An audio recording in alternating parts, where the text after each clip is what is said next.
diplomacy, himsana adi, violence, envy, adharma, irreligion, chakram, vicious circle, gamanaya, for departure, paryadat, dressed himself accordingly.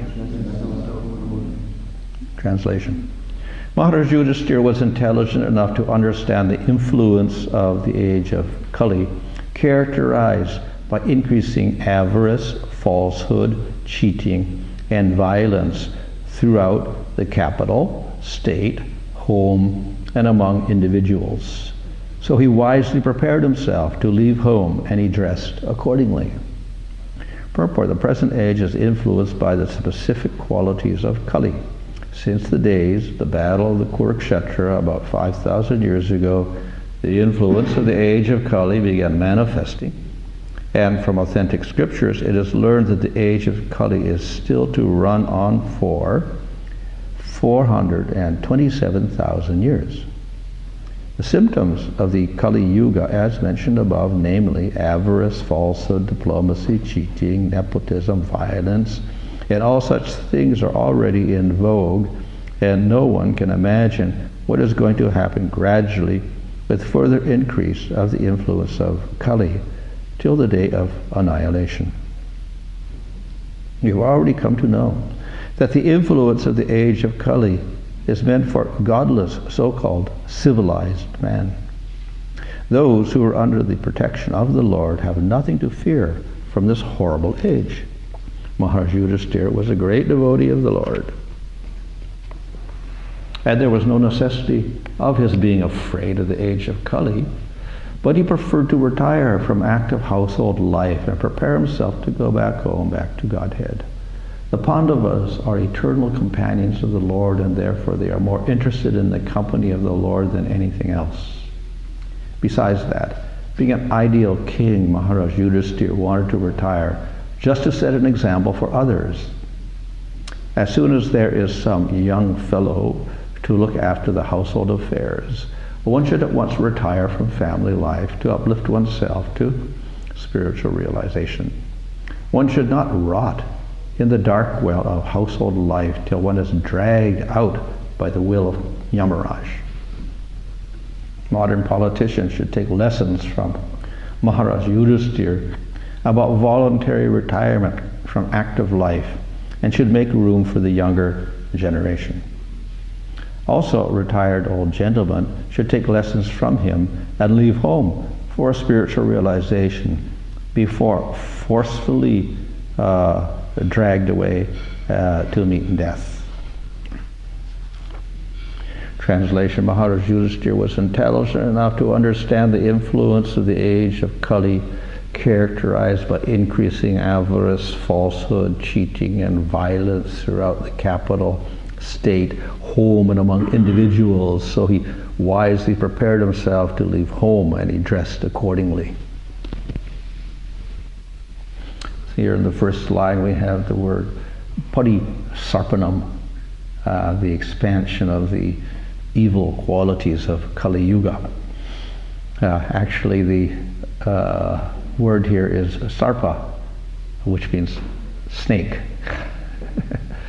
So it's like a snake wiggling around like this and going everywhere. Pari means everywhere.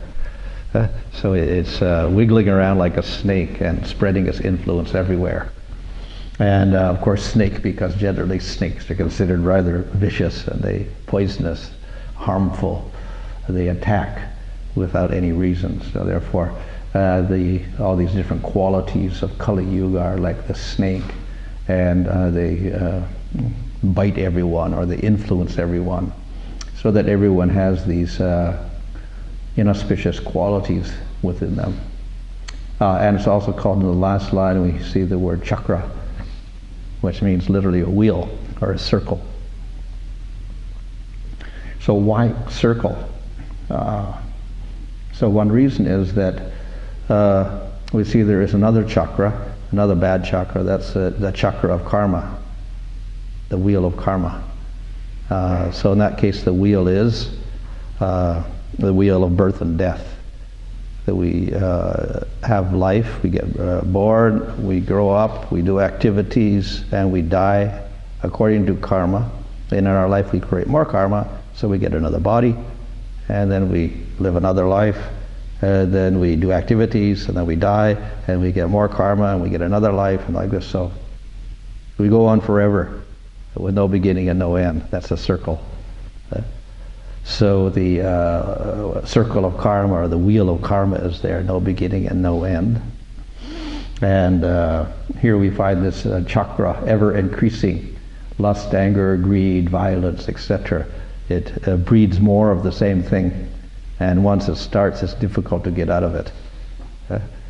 So we see that in life. People generally, if they've developed some bad qualities, they simply develop more bad qualities, and it's very difficult for them to escape from that once these habits are ingrained in a person. So one leads to the other.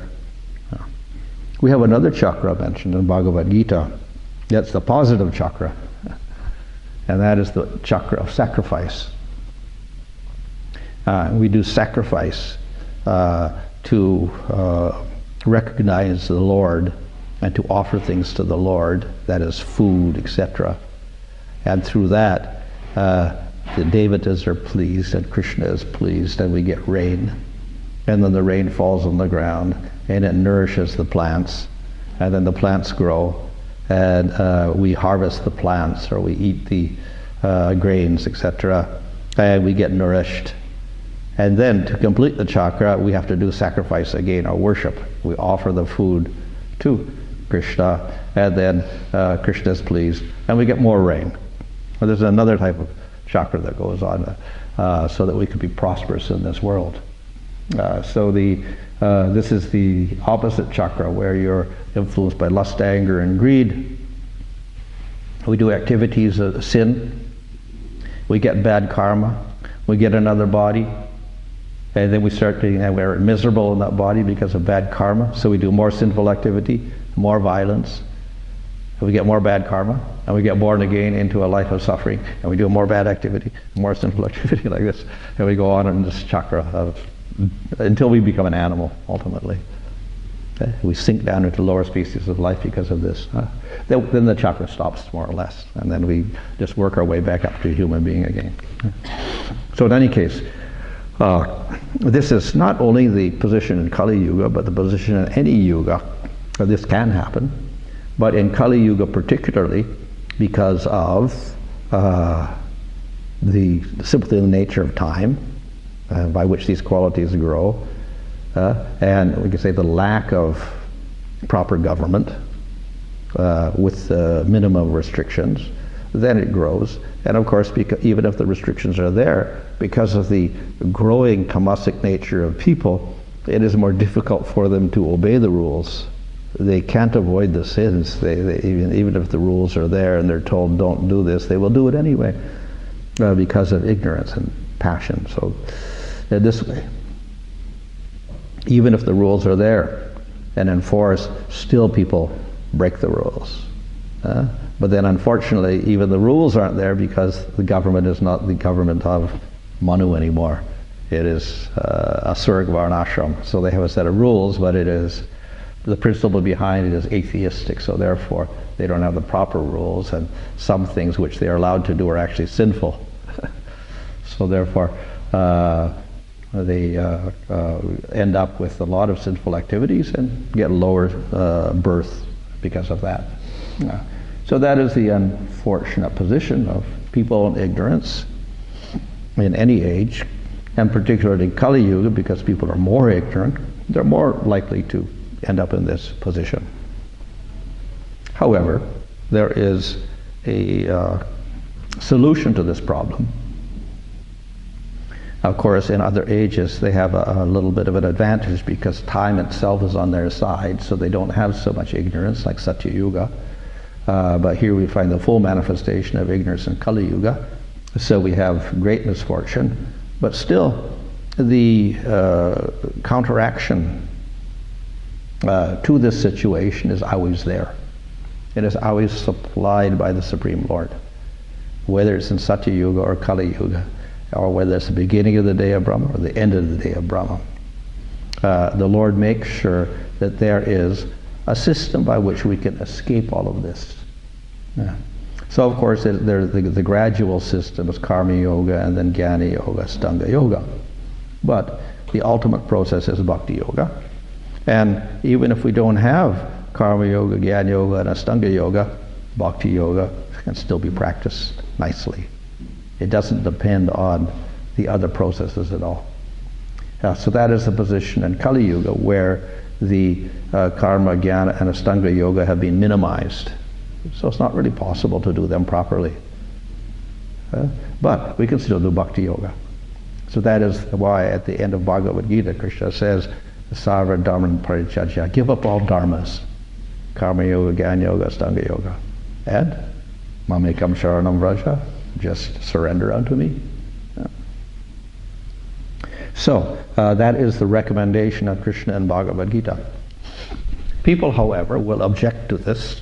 A logical objection is, if bhakti is the highest process, how is it possible for the people of Kali Yuga to do it when they're the lowest?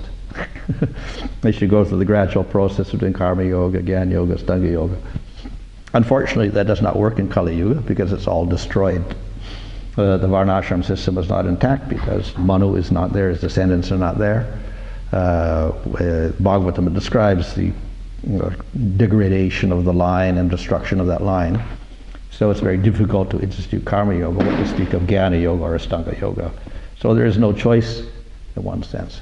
But still, if bhakti yoga is the highest, it needs higher qualification, and that is true. It needs a different type of qualification. But the qualification is not material qualification. Qualification for karma yoga, jnana yoga, and astanga yoga is material. It is gunas. So people in the gunas practice karma yoga. Sudras are in tamagun, Vaishyas are in tamagun, rajagun, Kshatriyas are in rajagun, sattvagun, and Brahmanas are in sattvagun. So it's dependent on the gunas for practice. If you do jnana and astanga yoga, you're dependent on sattvaguna. If you're not in sattvaguna, you cannot practice these things. So because it's tamaguna in Kali Yuga, you cannot practice them. So no real alternative. But then what about bhakti yoga? Bhakti yoga is not dependent on the gunas at all. It is beyond the gunas. It arises from Krishna himself in the spiritual world, not from the gunas. So bhakti is very distinct from any other process. We should never confuse it and think it depends on varnashram or jnana or regulations or whatever. Bhakti depends on Krishna only. It's not dependent on the material world. So the only qualification for bhakti is not gunas, but shraddha, faith. Our conviction in the superiority of the bhakti process and the transcendental nature of Supreme Lord. If we have that faith, we can begin bhakti. And that faith does not arise through the gunas. Simply because your sattva gun does not make you into a devotee. It does not produce devotion. Yeah? That's why people on Svargaloka, they're more sattva gun, but not necessarily better devotees. And the Brahmanas, many of them are not devotees at all. They're smartas or they're mayavadis or whatever. Because that sattva does not produce bhakti at all. It is in the gunas. It cannot produce something beyond the gunas. So bhakti is the qualification as faith. Where does faith come from? From bhakti, from mercy of devotees. That's how faith arises. So in other words, the only source of faith in the material world is the devotees. With their mercy, one can practice bhakti. So fortunately, the devotees are merciful to all types of people. They don't look at your guna and say, oh, because you're in sattva guna, we'll give you mercy, and tamagun, we won't give you mercy. You can get mercy in any case. And of course, in extraordinary cases, we see that Lord Chaitanya gave mercy to a dog, and the dog went to Vaikuntha as a result. So the devotees also are very merciful to everyone. They don't look at your guna and see, well, this person is more qualified than that because he's in sattva rather than raja and tama. But we also have a little bit of problem, because we're told, and Lord Chaitanya says, preach to everybody, even the operatis, but then we have one of the offenses of the holy name, don't preach to the faithless people. So we do have some limitation in one sense. Don't preach to the faithless people. Don't speak. But it says don't preach the glories of the holy name to the faithless people. It does not mean they cannot hear the name. Everybody can hear the name. So that's the way you preach to faithless people. Expose them to the process of bhakti somehow or other. Don't tell them anything. Just expose them to bhakti. Give them prasada, let them hear the holy name, let them see Ratiyatra, do all that. Don't talk to them. Because they will argue with you. And they will offend Krishna and devotees. So we just expose them to bhakti. That's the preaching for the faithless. When they have a little faith, a little trust, then you can start speaking to them about Krishna, Bhagavad Gita, etc. Yeah. So in any case, it's open to everybody, even the faithless people. They get exposed to bhakti. Through that, they can get faith. They develop faith. It may not be in this lifetime, maybe 20 lifetimes later. But nevertheless, they have to start somewhere. So therefore, all of our endeavors to expose people to bhakti are not in vain, even if we don't see immediate results. Sometime in the future it will happen. So therefore, this is one way in which bhakti is available to everybody, even if they have bad gunas, etc. So exposure to bhakti through getting prasadam or hearing the holy name or seeing the form of the Lord like Jagannath. It can be done to anybody in any guna, and even the demons. And it has some effect on them. And they don't know it, because they don't have any faith, but it affects them. So therefore, we have to make that effort to gradually transform people by accidental bhakti, and then gradually have faith. Then when they have faith, then we can preach to them. So that is where we have the scriptures, or the books, like Bhagavatam and Bhagavad Gita. We do book distribution to people that do have a little faith. They are not opposed to bhakti. Otherwise they won't take a book at all. They'll throw it back at you. So we give these books to people who have some inclination for devotional service. And if they read those books and study the books or hear the books from the devotees, hear the information from the devotees, then their faith increases and they can begin to practice bhakti. So therefore the process of bhakti is not dependent on gunas. People in any position may take to the process of bhakti, but they have to have faith, and the devotees also have to cultivate that faith, produce that faith by exposing them gradually to the process of bhakti. And then people can take to it. So, in spite of the great tamogun in Kali Yuga, prominence of tamogun and lack of sattvagun, it is not a problem for bhakti. It doesn't have any consideration for gunas at all. So as long as people get exposed to the process, then they can gradually develop that faith, and then they can practice bhakti. And as Bhagavad Gita says, when you practice bhakti, you are beyond the gunas. Bhakti is nirguna, and when you practice bhakti, it is beyond the gunas. Of course, that means pure bhakti. So that is why we have a particular definition of what is bhakti. When we talk about bhakti, we mean pure bhakti. So that is beyond the gunas. When we have mixed bhakti, then this gets a little bit mixed. We can have tamagun bhakti, we can have rajagun bhakti, we can have sattvagun bhakti. Actually, bhakti cannot be touched, but because people are contaminated, then we can have these bhakti, different types of bhakti. So bhakti itself, pure bhakti, is uncontaminated, like holy name. But then if we chant it with all sorts of misconceptions and whatever, then it looks like it's contaminated, so we call it namabhas, or mixed name, or impure name, or whatever. And when we chant it with proper knowledge, and we neglect our material motives, then it becomes sudana, pure name.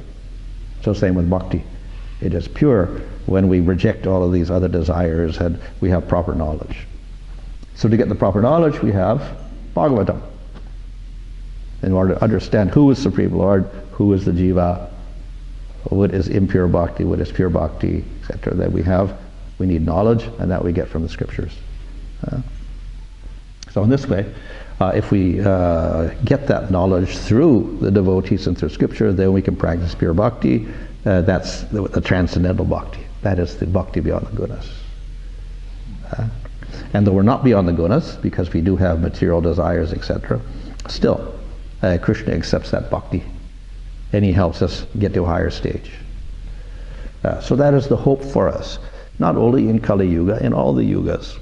When it talks about in Satya Yuga they did meditation, in Treta Yuga they did sacrifices, in Dwapara Yuga they do deity worship, in Kali Yuga they do kirtan. Actually, it's all bhakti. The jhana is also bhakti, because you have to realize the Supreme Lord through that meditation, or through the sacrifices, through the deity worship. It's all bhakti. Bhakti of different sorts. So, in any case, the process is bhakti. But in Kali Yuga, the other processes, of course, jnana, karma, and yoga don't work, and even the other processes don't work too well. So you can't do the jhana because our minds are all, disturbed, agitated all the time. We can't do the homas because you have to get trained up and chant the mantras properly, do Vedic sacrifices, with proper cleanliness and all the different conditions there. So we cannot do that. And even deity worship is difficult for people in general to do. That is why we say you can only do deity worship after you get second initiation. You can't do it with first initiation. You can't do it without being initiated. Not allowed in the deity room. Not allowed to cook. Because you need some higher qualification. But chanting the holy name, you don't even need that.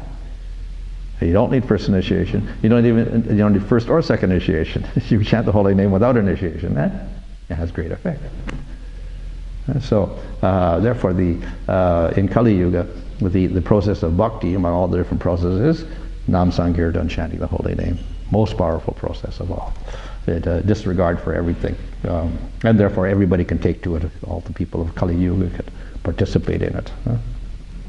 So that has been the message of Lord Chaitanya as the Yuga avatar, to deliver us that particular method. And if we follow that properly, then we get results.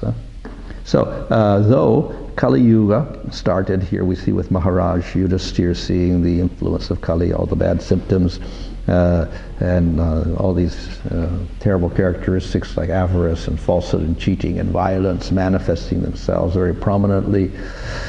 In spite of that, we follow the proper process, bhakti, chanting the name of the Lord, and we're not affected by Kali Yuga. It is not a problem. So at the end of the Bhagavatam it is said that Kali Yuga is full of faults. But still, there's one great quality, Nam Sankirtan. This saves us from all the faults, protects us from all the faults.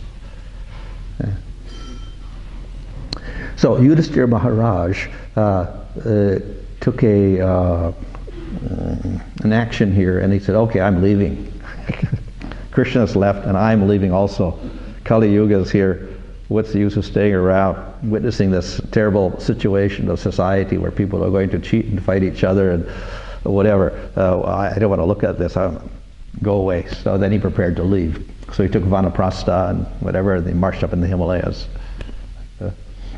So the reason is not simply he was frustrated with the situation because he's a devotee of the Lord and he's not affected by it at all. So the real reason he left is because of separation from Krishna. The devotees feel great separation, and if they're on the level of prema or they're nitya siddhas, then any separation from the Lord causes them great pain. So when Krishna leaves the whole planet, then the devotees also feel we also have to leave with him. Of course, it doesn't mean that Krishna has disappeared completely. He's somewhere else. So Maharaj Yudhisthira disappears, and then he joins Krishna again somewhere else, another planet, and in the spiritual world. So his departure is not simply because of frustration with the material world, but because of longing for the association of the Supreme Lord. So that's a good quality for a devotee to have. So in this way he prepared to leave this material world. So if he leaves, of course, that is a problem, because who is going to continue the line, authorized line of kings, etc.? So he made very special preparations, and they finally put Parikshit on the throne. So then then it's possible for him to leave. So he was not irresponsible. And we see that Parikshit Maharaj also was a capable king. And when he saw the personification of Kali there, he prevented him from entering into his kingdom. So as long as Parikshit was alive, these symptoms could not really manifest. After he disappeared, then gradually Kali Yuga began, especially when the line of kings was annihilated or disappeared. Then Kali Yuga became manifest. But even in spite of that, then the message is that still we have hope, because if we practice the process of bhakti and take shelter of the holy name, then we're saved from all of this contamination. Additionally, of course, in the Brahma Vaivarta Purana, there it tells the story of how all the rivers were lamenting the departure of Krishna. So Kali Yuga is going to come, and all the rivers are there, and then all the people are sinful, and they're going to bathe in the rivers, and we're going to become full of sin because all the people are putting their sins in the river. So what are you supposed to do in Kali Yuga? So then the answer is that after 5,000 years of Kali Yuga, and then suddenly things will change, and instead of degrading more and more, then there will be a great interest in the proper dharma and in bhakti, and people will again begin reciting the Puranas and worshipping the Lord, etc. So that will continue for 10,000 years. So that is the compensation in Kali Yuga. There will be a bright spot within Kali Yuga in which again dharma will flourish. However, the nature of the age is decline. So ultimately, again, Kali Yuga takes over, and then again we end up with more problems. So in the purport province, 427,000 years of Kali Yuga. We've gone 5,000 years and maybe 10,000 years more of golden age, but then after that, it's the rest of those things completely useless. So at least 400,000 years of very bad Kali Yuga, getting worse and worse all the time. So, nevertheless, even then, there is devotees there. The devotees will survive, and the devotees will be unaffected by all the problems of Kali Yuga, because they're protected by the process of bhakti and Krishna. So there is some compensation. And of course, the whole question here was, now that Krishna's gone, what do we have? So we have Bhagavatam. We take shelter of Bhagavatam, take the message of bhakti and worship of Krishna, and Nam Sankirtan, and then we're saved from the effects of Kali Yuga. Okay. Hare Krishna.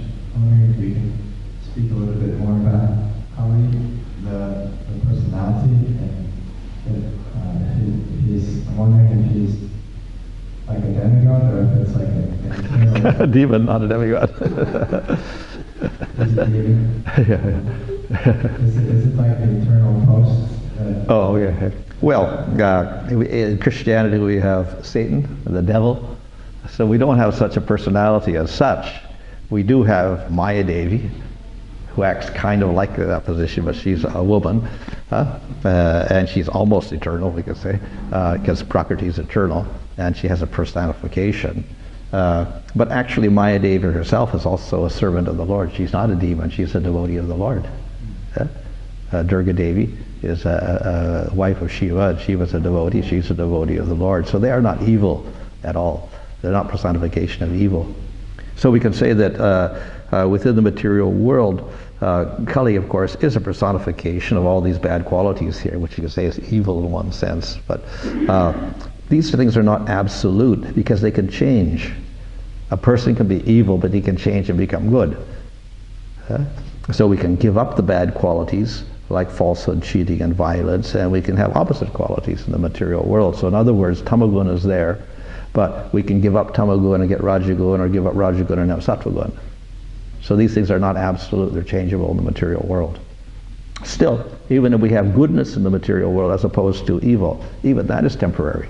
It's also material. Sattva is material. It's the goodness part. And tamaguna is the evil part.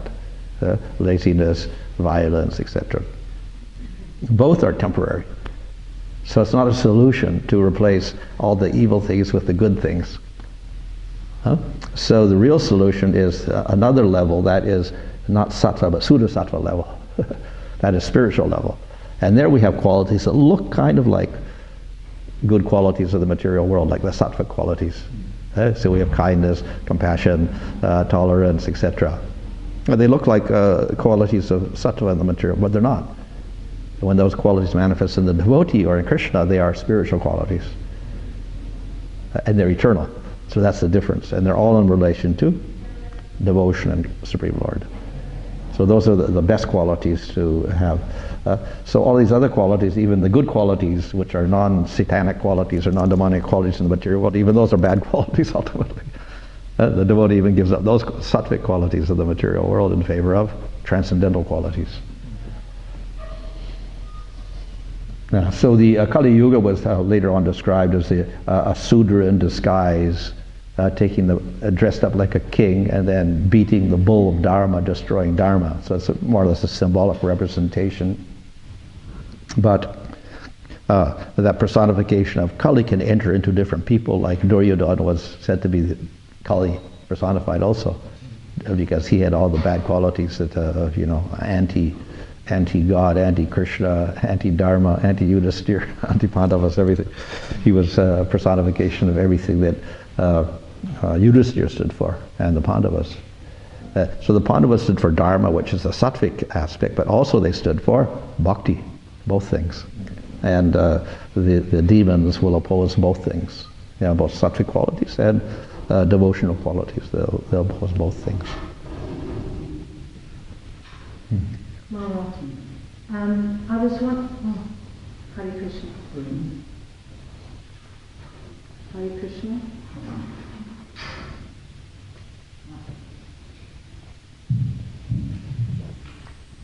I was wondering, considering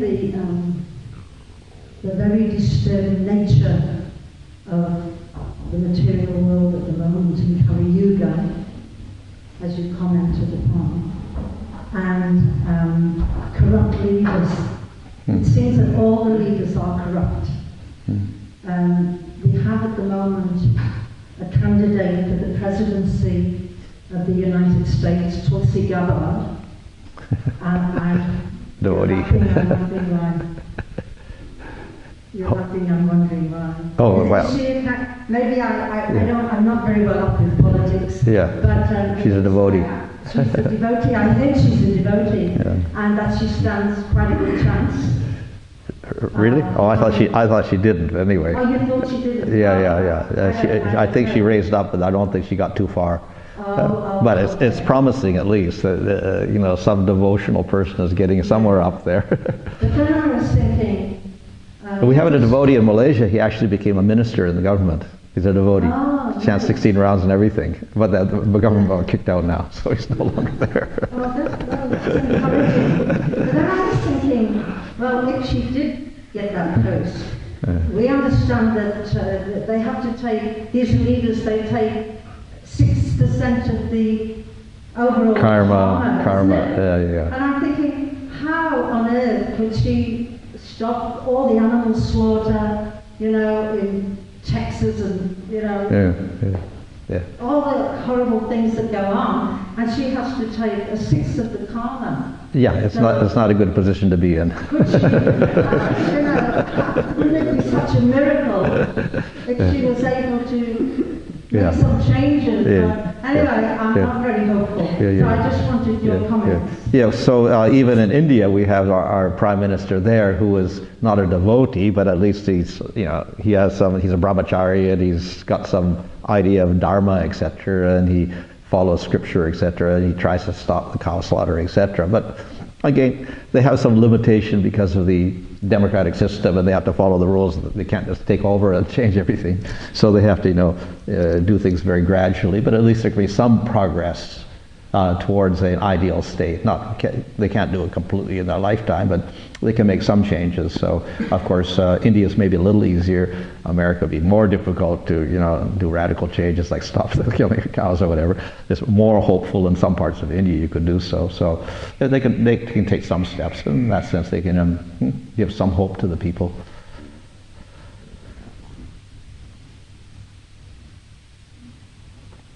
And of course, Bhaktivinoda Thakur was a judge under the British. So we have a Vaishnava there as well. Bhakti is about the gunas, but most of the times, all the times, we have to deal with devotees who perform bhakti, and for some of them, their guna actually appears to stop them from performing bhakti. They get all in this strange state of mind and focusing on the gunas, whatever is happening in their karma. They find that some of them actually give up because of their guna. Yeah, so bhakti is independent, but if one has very little faith and he has strong material tendencies, then it is very difficult to do bhakti. So it's the qualification of bhakti as faith, but at the same time you cannot have too much material attraction. Yeah? This will take you away from bhakti again ultimately. So you have to have some, due to your progress in bhakti and your faith, you have a little bit less attraction to material things. Right? So if it's too much, then you cannot do bhakti properly. You may have a little faith, but you cannot really do it properly. So that's the position of such persons. The tendency for material identification is too strong. As we see in the case of the boatman with the anchor, and he's trying to go up the river, but he's got his anchor in there. So if we really stuck with our material identification and our material desires and aspirations, then even if we have a little faith, we can't go anywhere. We're stuck. So what is the recommendation? Well, that's gradual. That they're not at the stage where they can practice properly. So let them do whatever they can, or get exposed to bhakti in some way or other. Gradually, they get better faith, and their material attraction decreases.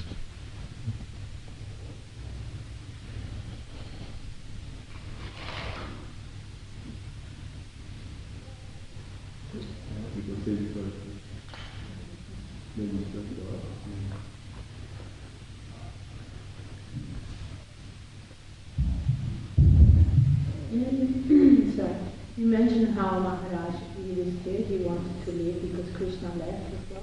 Yeah. But I was of the understanding that actually pure devotees see God everywhere. They never lose sight of Him. So how is it possible? Okay. Yeah, so that's true. But then we see examples, for instance, the people of Vrindavan, when Krishna left, then they were devastated. And then Krishna promised to come back, and they waited and waited.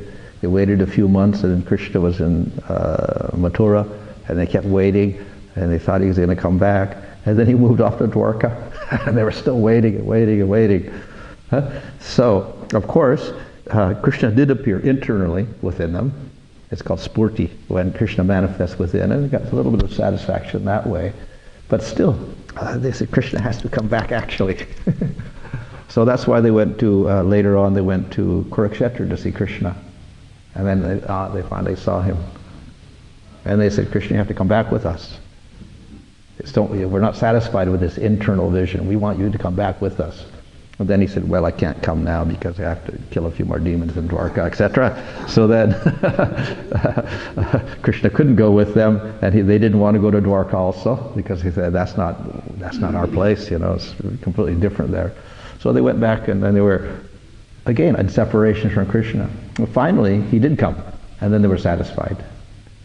So even in spite of the fact that, yes, they are satisfied because Krishna appears internally to them, and in separation or in units, okay, still they desire that direct contact with the Lord. So that's why later on they were satisfied when Krishna returned to Vrindavan, and then they were all very joyful again.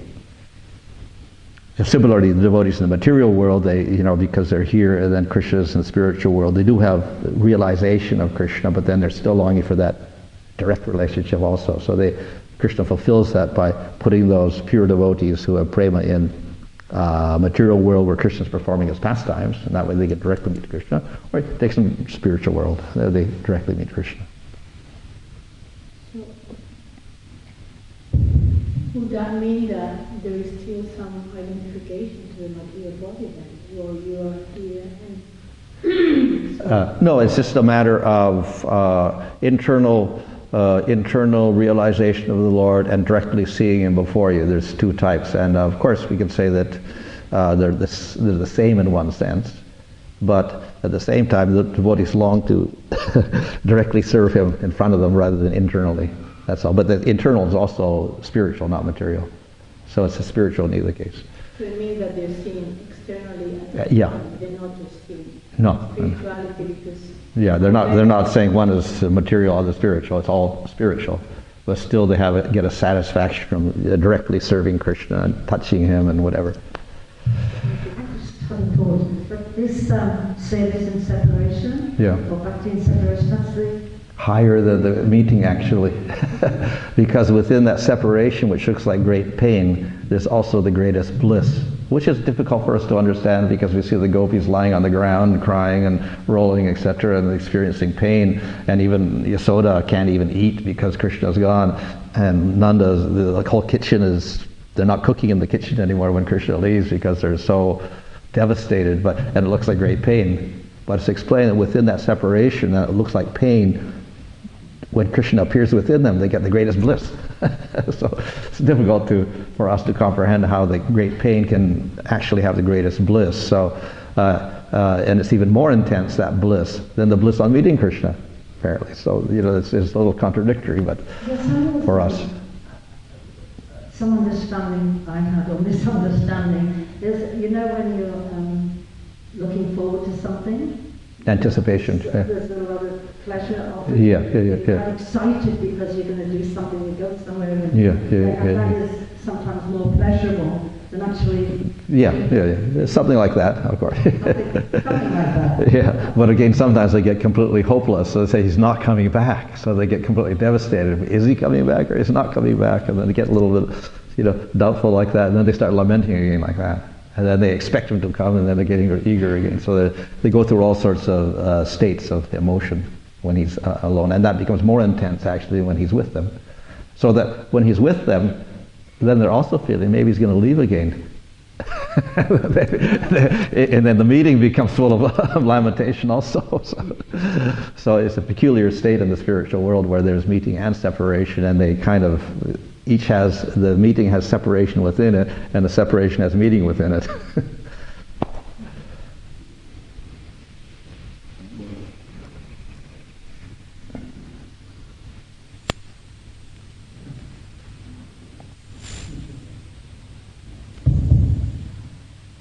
You were mentioning that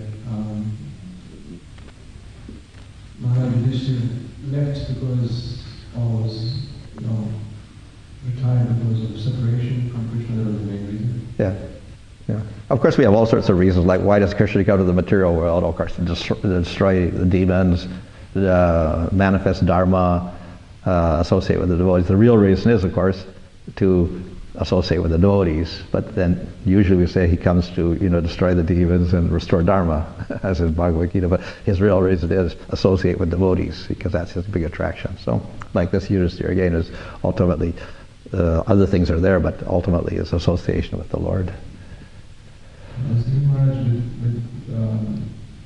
when Bhakti Siddhanta Saraswati Thakur was leaving from where the read and understood, and Prabhupada said that he was disgusted because he had too many neophyte devotees.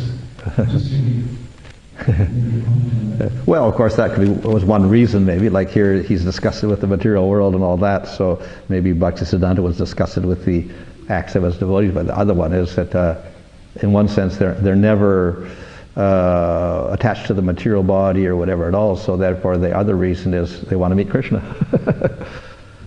They want to join Krishna in his pastime. So therefore, that's the ultimate reason. Everything else is like secondary to that. We say external reasons. Okay, Hare Krishna.